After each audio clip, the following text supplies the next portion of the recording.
Welcome to The Bold Book of the Day with Dr. Denise Nicholson, a show that is a central hub and safe space for authors to share their stories. The Bold Book with Dr. Denise begins now. Hello, everyone. My name is Dr. Denise Nicholson, and welcome to the Bold Book of the Day podcast. This podcast is for anyone looking for inspiration. Today, I have the wonderful Carrie Osgood. Welcome to our podcast, and I am so happy to have you. Can you tell us a little bit about your early year? Just get this out of the way. Tell us about a Well, little bit about you and your early years in Hollywood as a yeah, so professional. the early years would be when I was 19 years old. I had the privilege of interning in the heart of Hollywood. Oh, just the other day.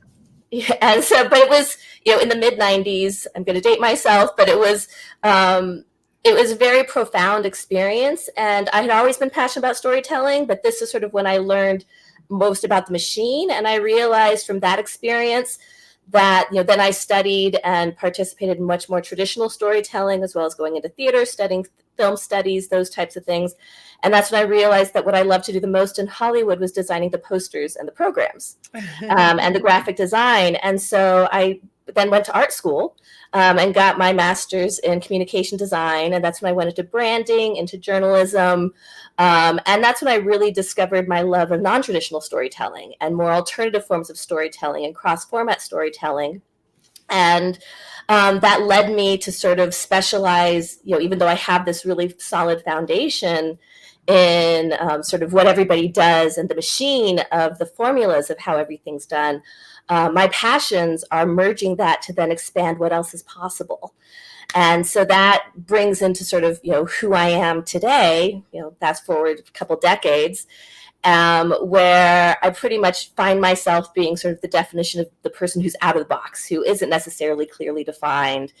Now I would be a professional creative who, really is passionate about merging both visual and verbal storytelling from traditional, but also exploring really non-traditional ways as well, and helping other people explore their voices with what's possible in the stories that they want to share.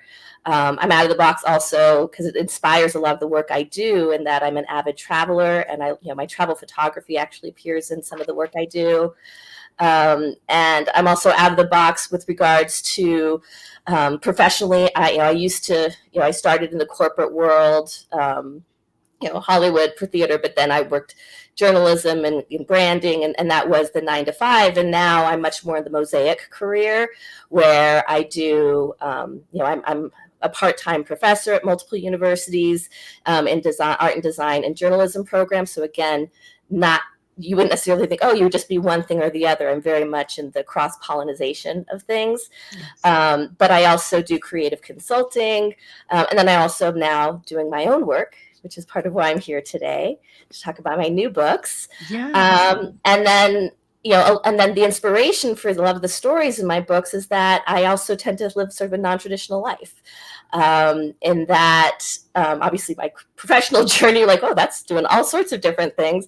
But also, I tried really hard to be traditional, do the married kids thing, and that just didn't work for me. And being somebody who can connect with most people, but also has that little bit of difference in them, that it tends to be the themes in my book of forging your own path that's sort of right for you. You don't know the cards you're going to be dealt, and just going off into your own and seeing what else is out there. And so those tends to be the themes that I explore as you sort of see the journey of how I went from 19 heart of Hollywood to now just bouncing around doing all sorts of different stuff. Tell me about your books. Tell me about the picture books and all the books that you've, worked on so far. Yes. Yeah, because again, the books I'm talking about primarily now are my allegorical picture books called Path to the Palace and Escapades and Caves. And there might be a little glare when I share them because there's a lot of light, but this is Escapades and Caves. This is Path to the Palace. And the reason why they're a pair is that they inspired each other. And so the themes are both going out on your own into the unknown. They're allegorical picture books in that they're sort of children's books for adults. They're for the ages between 10 and 110, and everybody in between, designed to just give you that warm hug. They're inspired by children's stories. Yes. They're written kind of like children's stories, but the themes are a bit more for adults, or even teenagers. Just that challenge of how do I fit in? There's darkness in the world and lightness in the world, and how do I balance those pieces out? And so, the first story I wrote, Path to the Palace, was actually 15 years ago, after a trip to southern Spain and northern Morocco. That just came out of me. I was like, this is me following my own path, and everybody's telling me to do one thing, and I had to do something different because I wasn't allowed to do what everybody else was doing. And so I just wrote this story for myself. It was on my hard drive for years. I never knew what to do with it. With my art and design background, I'm like, I don't know how to visualize this. This does not fit into traditional picture books. It does not fit into anything. So it was just on my hard drive forever. And then last year, so I'm from northern New Mexico, and the big fires that happened in New Mexico in 2022 happened to be in my hometown. And my childhood playground, like my most formative years of the mountains that are my most treasured mountains, were what burned. And it was extraordinary, tremendous grief. And I tend to write essays a lot more, the journalist side of me. But I was like, I can't, if I write this as a nonfiction essay, it's just going to be depressing. There's no happy ending to this story. And I reread the first draft of Path to the Palace. I was like, oh, this is how I can write this story. If I write it more in the children's book story and look more into the themes and the metaphors and exploring how that goes about. And so I was like, and then it just came out of me in terms of the similar themes, similar journey, but different. And then I'm like, okay, how do I visualize this? And then I was like, wait, I have photos. I took photos of these places that have since burned. And so I went to my photo collection, and I realized I have these photos. And so I visualized escapades and caves with these photos that I had. And, I'd been to, the places that I talk about on these journeys are places I've been and photographed with awe. And the handful of places I visited as a child, I could get public domain photos. And then I was like, that's how I can visualize Path to the Palace. And so I went back and I found the photos. And so they wouldn't exist without the other. And when people are like, oh, pick one versus, I'm like, I can't. They're two children. They're completely intertwined. And some people do like one versus the other. But for me, it's just they coexist in a creative process. Yeah. Wow. So tell me a little bit more about, so I see that you grew up in this beautiful, it sounds like a beautiful environment full of the land of caves. So I know that's not common for, a lot of young people to grow up in this area. So you discovered a lot about yourself and about the area. And what is the most important thing you discovered about yourself and the land, and how you intertwine and are necessary for each other? The inspiration of the concept of caves did come many years earlier. I had forgotten about it, but it was when I had first visited Cappadocia in central Turkey, which freakishly was very similar to New Mexico geographically. There's differences, but like hot air ballooning is very big, and Albuquerque has the largest balloon fiesta in the world. So there was sort of these weird parallels. And then a year later, I was in Petra, Jordan, and I was privileged to be able to befriend a local Bedouin, because I was by myself, and we just started talking. And it was a really powerful moment when I realized we both grew up playing in caves. His was like literally like, the most extraordinary places on the planet that people from all over the world go to visit, while mine are just these little tiny pockets, and that were more of my imagination as a child. But the caves of New Mexico, whether in the book, so it's a fictionalized story based on my life.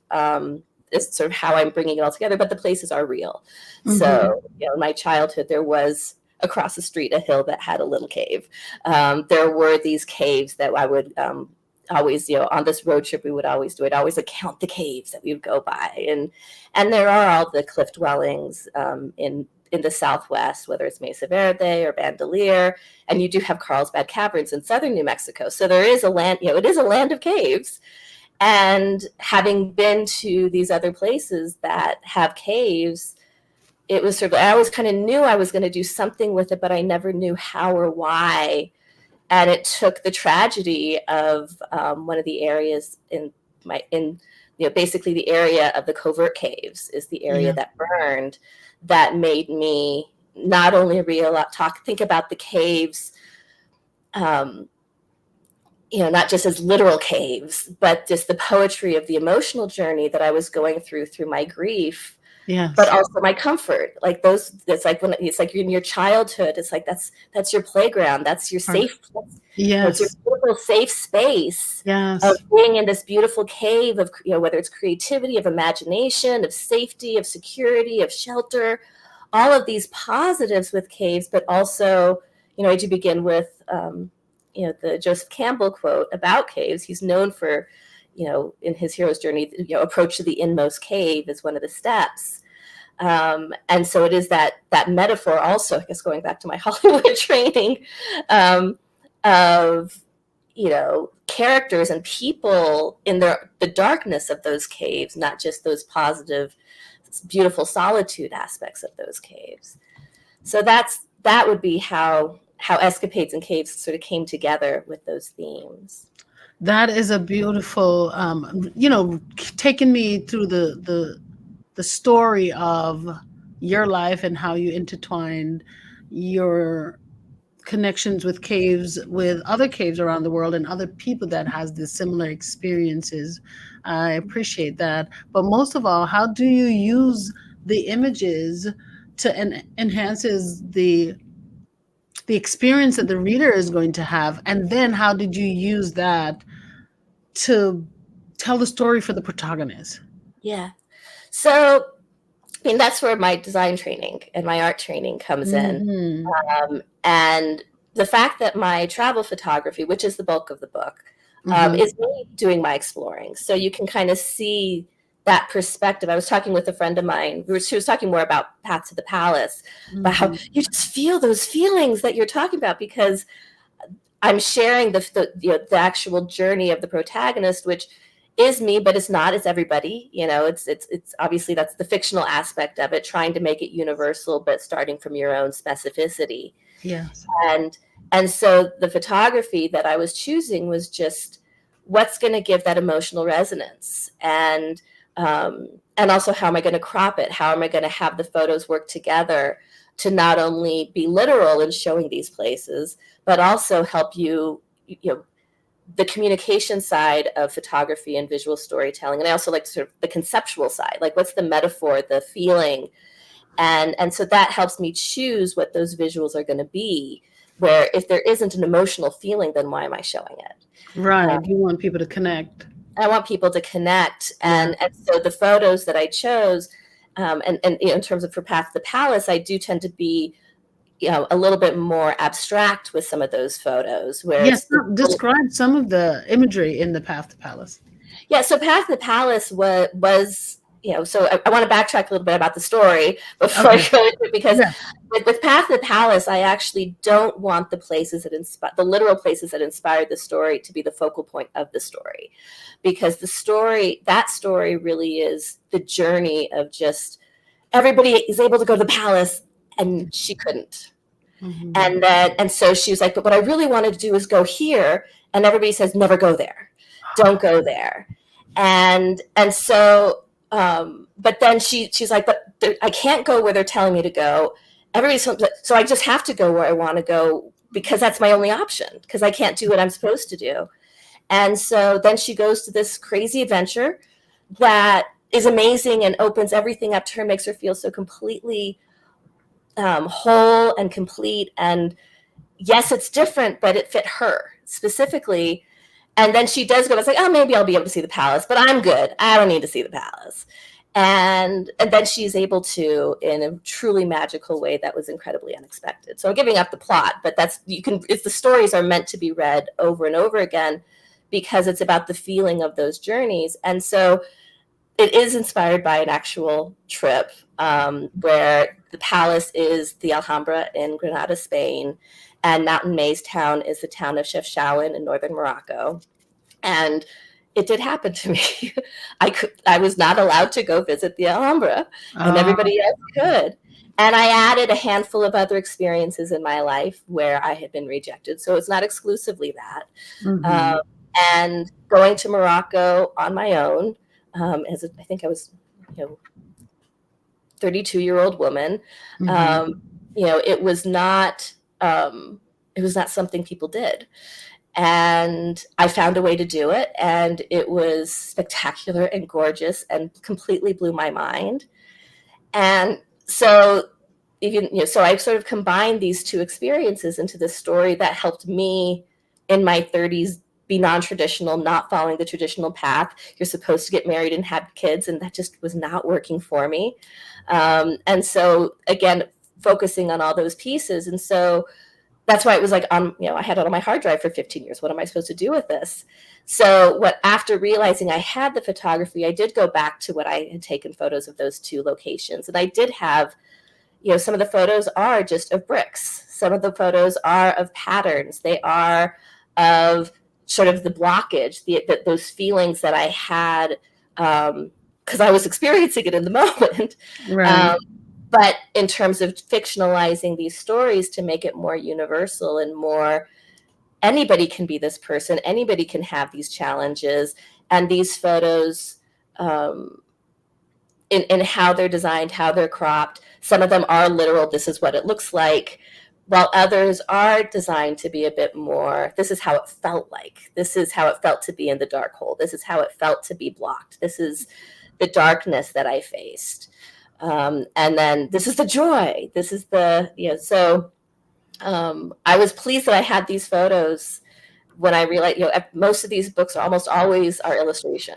You never used to see photography in fictional allegorical books, children's books for adults.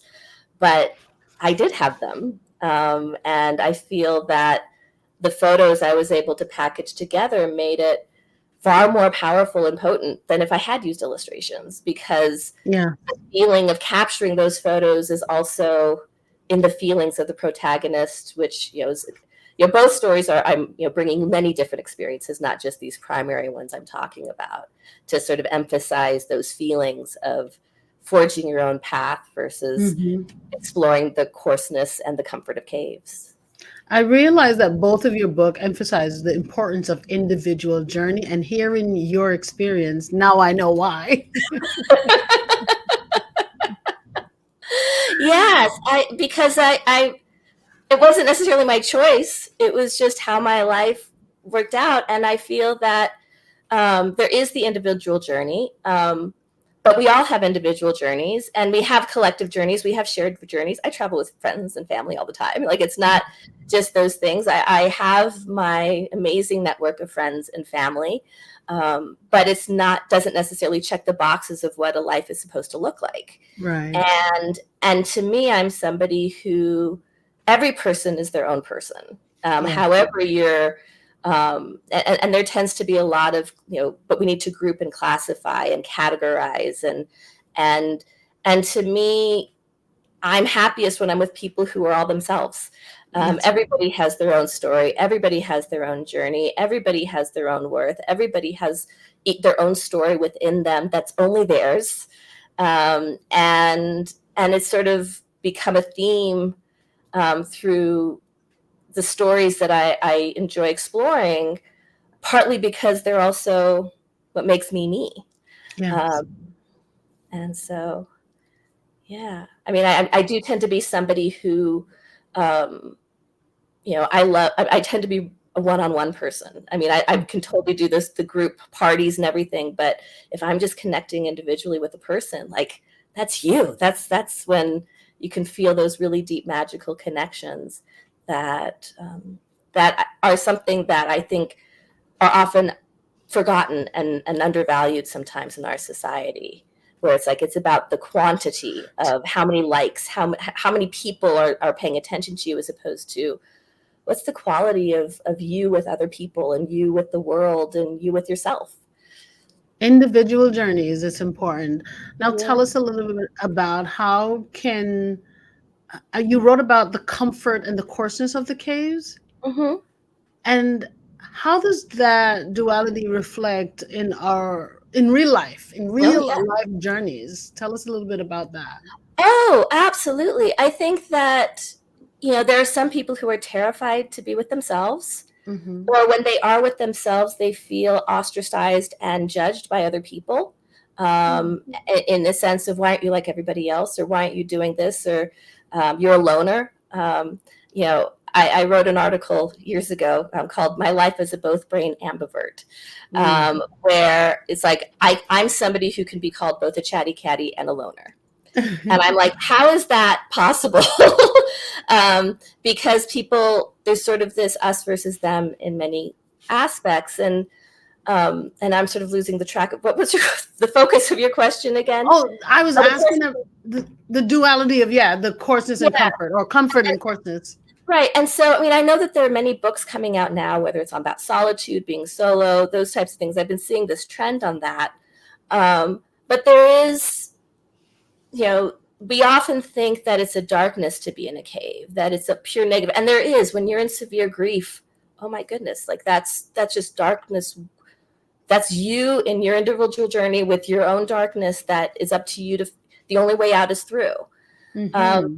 But it's also, there's a comfort in that cave as well. There's a comfort um, in finding peace and serenity and tranquility, and sort of blocking out all the chaos and craziness and anxiety that's in the outside world, when you're like, this is my inside world versus the Being outside. with self, Being learn with to self. be with Yeah, self, and just embrace your gifts and your talents and your need for quietness and solitude so you can stretch and grow. absolutely. You said that better than I ever could just now. No, it's so important because you said it. We have struggles, or some people struggle with what they are saying to themselves when they're by themselves, because they feel like they should be out in this world. But there is comfort in being by yourself, in being in the Absolutely. cave, in being taken away. Or just walking in nature by yourself, Yeah. just going for a walk and just connecting with these other things and seeing this beautiful flower, or watching the sunset. Yes. Um, there's just within yourself, there's something really beautiful about that. And it gives you strength. There's a strength that comes from that. And, when I think of, when I was younger, and when I still see people like, oh, I'm alone on a Saturday night, that's just the worst thing possible. And I've grown like, Saturday nights are my creative nights. Like, that's just me in my zone. And, learning that the times, yes, there are times when I desperately want to be social, and there are times when I've experienced tremendous loneliness. And I Mhm. know that pain and suffering from that loneliness. Yes. Uh, and but I've also recognized that I often feel most alone when I'm surrounded by people I don't feel connected to. And so Mm. it's not necessarily about physically being with people or not. It's how Yeah. do you feel connected with whatever it is in the world around you, whether it's people, whether it's nature, whether it's just, for me and hopefully many others, your creativity, um, or the sports you play, or going for a run, or whatever is that thing that just helps you feel grounded and connected to the world. But just start moving, just finding a time dedicated to get moving, get connected, get involved with the Yes. people around you, with your environment, with your spirituality, with yourself. Absolutely, exactly. It's just, what is the community? Because we all need Yeah. community. We all need a sense of belonging. Whether it's your individual journey or not, we need that collective support. Yes. That's a non-negotiable. And but it's something that trying to find that, of it being an all or nothing, I know for me was very challenging. In where do you find that community that's right for you? Because what the community that's for other people might not be for you, and maybe it's a combination, maybe it's a different piece, but there is that, um, that the importance of just connecting and feeling connected, in all the ways that we can be connected to the world and to our lives and to our journeys. How do you hope readers will interact with your books? So for me, I just, it's kind of, I mean, sort of how I've, since I've, when you just want to feel a warm hug and you just want to be reminded you're not crazy.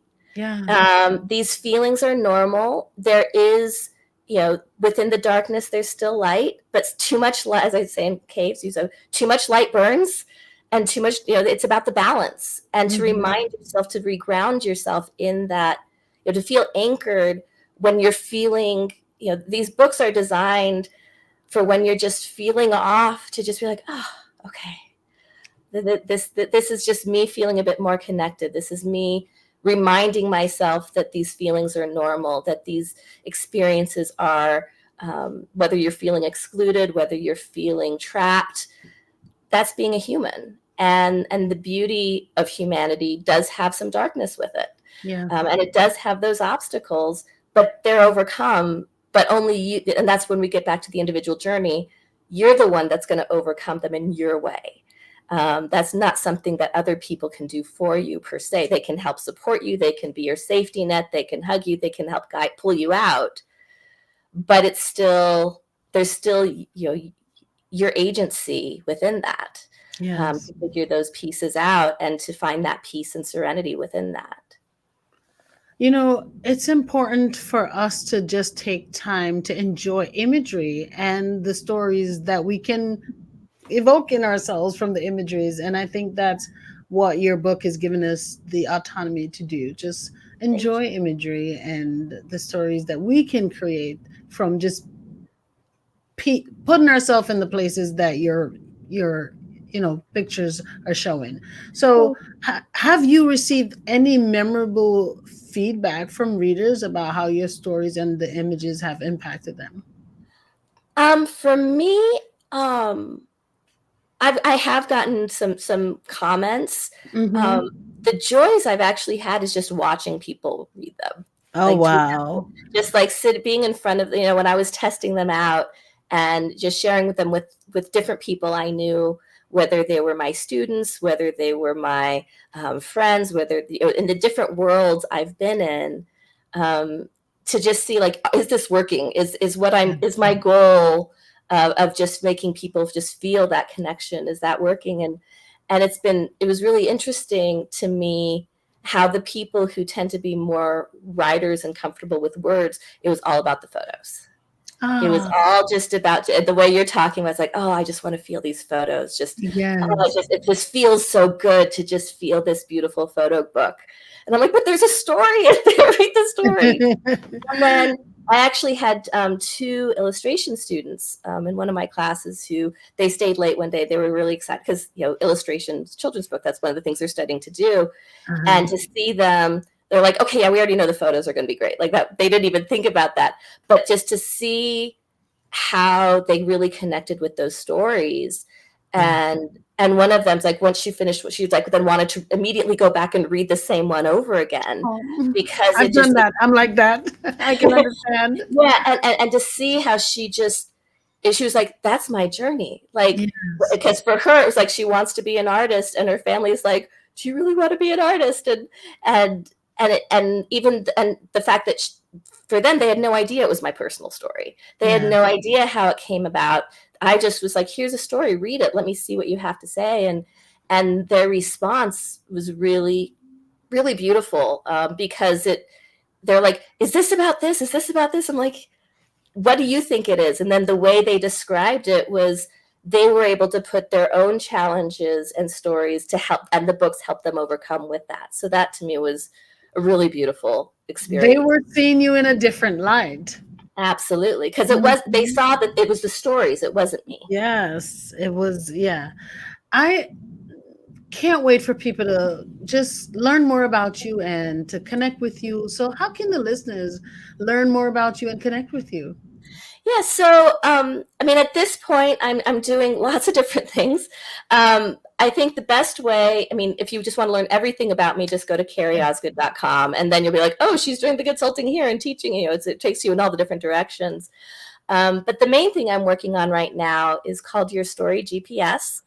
And it's specifically providing learning opportunities to whether it's professionals, businesses, creative individuals who just want to also produce their distinctive and memorable creative work that helps them feel connected, both through the creative process as well as through the work that they're producing to have them connect with the people that they want to be connecting with. And it's sort of an extension of some of the university courses that I've taught and my experience consulting with entrepreneurs and things like that, where I feel that there's sort of a hole in the market where there are all these things. It's like, this is how you can be the cookie cutter, whether it's doing this kind of book or this kind of story, or if you're going to go into Hollywood, do this. And there are very specific paths and very specific roles and very specific things. And the world it has changed so much, where there's so many other opportunities, there's so many other possibilities that people can do. And so for me, one of the things I love the most, it's like, yes, I love making my own stuff, but I love working with other people. Yes, collaboration is so good. It feels so good. Yes. Yeah, and it's like, if you're a fit, if you're the right fit for each other. Yeah. Right, exactly. But it's like, what do you want to create? And to me, a story is anything that you're producing to connect with other people. So you can just have your art that's just a mode of expression, and that's for you. And that's a beautiful thing. And I have my art that nobody's ever seen, and that's good for me. But I do feel that, when people think story, they think biography, or they think a fictional thing. And like, it's again, confined. And because of my background doing so many different things, there's so many possibilities. And as you're trying to fit what other people are, like, how can you change who you are to fit what people are looking for? Yes, you do have to keep that in mind. You can't be completely out of the box so much that there's no anchor.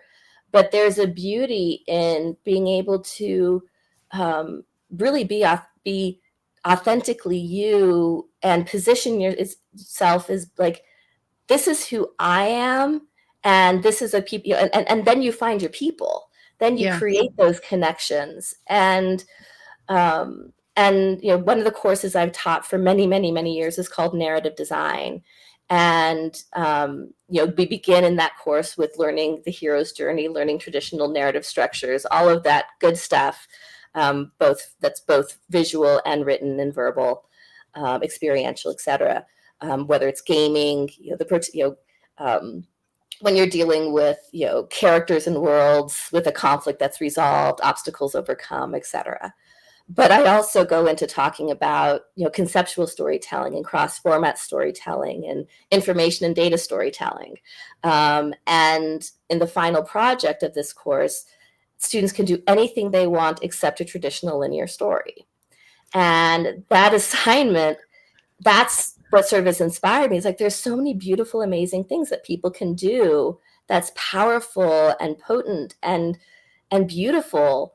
And people, aren't knowing that that's possible, that you can produce these things where this is a story I want to say. And I think that also goes down to my journalism background, where for 12 years I worked for the Associated Press in New York City, in the graphics and interactives department. And that department specifically, we did the stories that none of the traditional media could do. So whether it's, for me, my experience was the election maps, the red and blue maps. That was one of the things I had done. The data visualization pieces. But it's also when there's a story in outer space, or there's a story about something happening within the human body. You can't take a photo to tell that story. You can't just write about it in a way that makes sense. You need that visual and the written hybrid, bringing it all together. And the work I did in journalism isn't happening very much anymore. But there are still stories, in terms of news stories, of just understanding the world, that traditional media you can't really explain those stories as well without using these other tools and these other formats. So I did, from my traditional career in that path, I was specifically doing, the alternative stories that couldn't be told otherwise. And that's something to me that the fact that with cuts in newsrooms across the country, that was one of the first things to get cut. But some people are like, I still don't understand this. I'm like, but if I showed it to you in a different way, you would. Yeah. And so those types of things, again, of how do you present a story, whatever that story is, whatever that, and to me, my definition of story is just something that's connecting, that's eliciting an emotional reaction in others. It's a way to you creating something to forge that, whether it's an intellectual connection, a literal connection, or an emotional and visceral connection. There's still a resonance, and whatever you're producing to create a resonance that connects people to each other. To me, it's incredibly powerful and beautiful. Your PowerPoints must be just off the chain.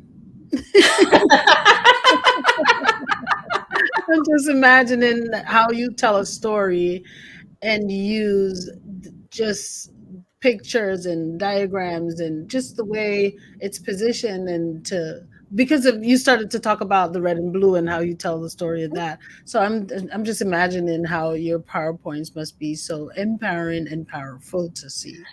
Well, that actually, I do have another project that I did before I got into the more emotional stuff, called the Data Atlas of the World. That's also available for purchase. I knew it. I knew it. I can tell. I didn't want to overload everything all at once. I'm like, I need to. And so it's an atlas of infographic world maps that I use art and design techniques, because a lot of the stuff that you visualize the data, it's just automated. But because I actually created them like digital paintings, people can just look at them and then forget its design. They just get sucked into comparing populations, comparing sanitation, comparing where in the world has electricity, all sorts of stuff like that. And that's, again, if you go to carrieosgood.com, it's all there, but that would also be dataworldatlas.com. It slipped out. Come on again, say it, because I know the audience, they're going to want to connect with you. You have a wealth of information, and it just sounds like some beautiful artistic work that we can, display in our home and share with our community. So yes, please tell the audience where they can continue to follow you. Yes, so the easiest, just the one place would be carrieosgood.com, CarrieOsgood.com.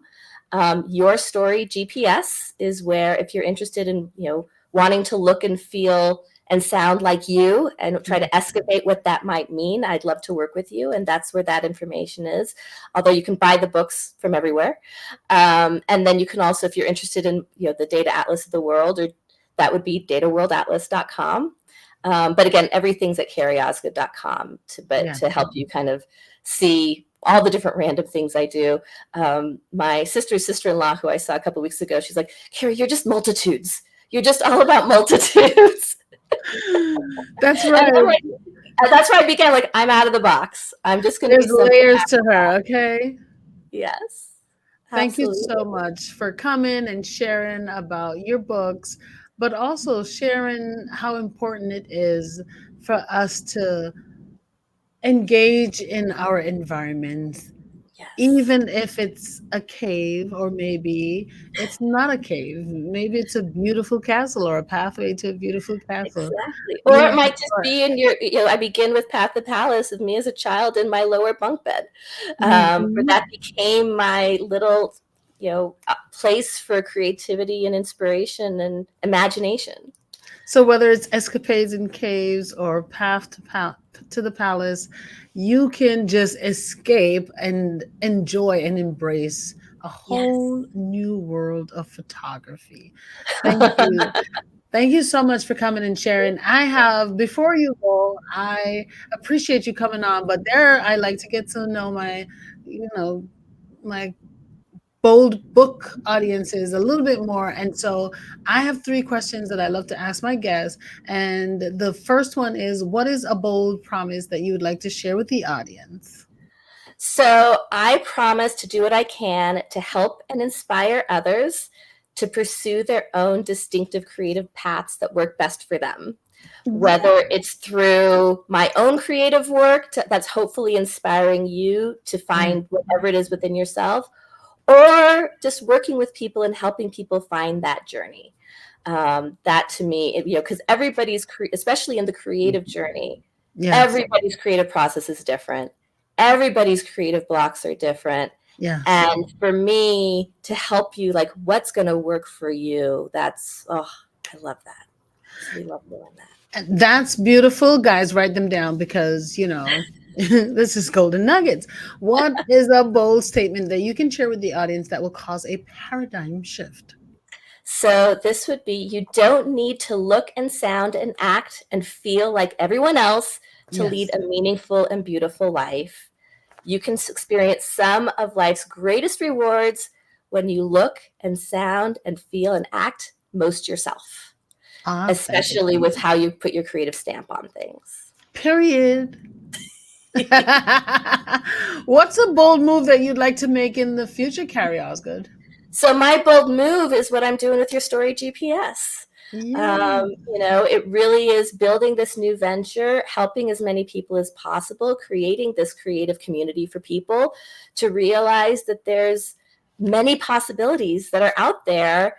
And what's going to be exciting for you? What's going to inspire you to put your creative stamp on this planet? And whatever I can do to help people do that, that's what I want to be doing. That is beautiful. Carrie Osgood, guys, please go out and get her books. They are going to help to empower you to embrace your surroundings in different story forms. Now, Carrie, one more thing before you go. If there was one key message you could leave with our listeners with, about the power of storytelling and visual art, what would it be? Oh, be open to the possibilities. Be open to the possibilities. Yes. Don't just feel that you have to follow the templates, that you have to just, that's what everybody else is doing, so this is what I have to look like. And I think that's what AI is doing. It's like, oh, this is what everybody else is doing, so just do that. I'm like, but what happens if you start mixing and melding and trying new things and coming up with new possibilities? I think that's the possibilities are there. But the pressures limit that. So embrace our individuality. Embrace your individuality, but also just don't shut things down because they're different. Don't shut things down just because, oh, you're not supposed to do that. That's just not how things are done. If you're going to do it, if you're going to succeed, you must do it this way. And that's not, I mean, you need to know how those, actually, this would be something that I frequently talk to all my students. You have to learn the rules so that you then can learn how to break them properly. I thought you were going to say you have to learn the rules so you can learn to operate within them. No, child. Carrie Osgood said, learn the rules so you can learn how to break them properly. Okay? You're amazing. I love it. I thank you for so much. Coming up here and sharing your wisdom and your beautiful insights on your Thank you so pictures. much. So once again, tell the audience where they can get your books. Yes, so visit carrieosgood.com, CarrieOsgood.com, and you open it up and it will then just say, buy my books. And you can buy the books right there. Just like that. Just like that. Oh, thank you so much for coming. I'm looking forward to getting one of your books and, keeping it as maybe as a conversation piece for not just for me to enjoy, but for the guests that come into my home to enjoy. I mean, they're inspirational gift books is another genre that they tend to be. It's like they're meant to be a hug. Yes. I love that. Get that hug. Thank you. Thank you. Thank you so much. It's been a pleasure to be here. Oh, see, the pleasure was mine. The pleasure was mine, Carrie. Thank you. If you are listening and you would like to write a book and get your book idea out of your head and onto paper, I can certainly help you with that. I will help you get your book idea out of your head and onto paper so that you can become the published author that you've been dreaming of. Send me an email at authordnicholson@gmail.com. Thank you for joining us for the Bold Book of the Day with Dr. Denise Nicholson, a central hub and a safe space for authors to share their stories. Follow Dr. Denise on Facebook and Instagram at Denise Nicholson or go to denisenicholson.com. Remember, no one can share your story better than you.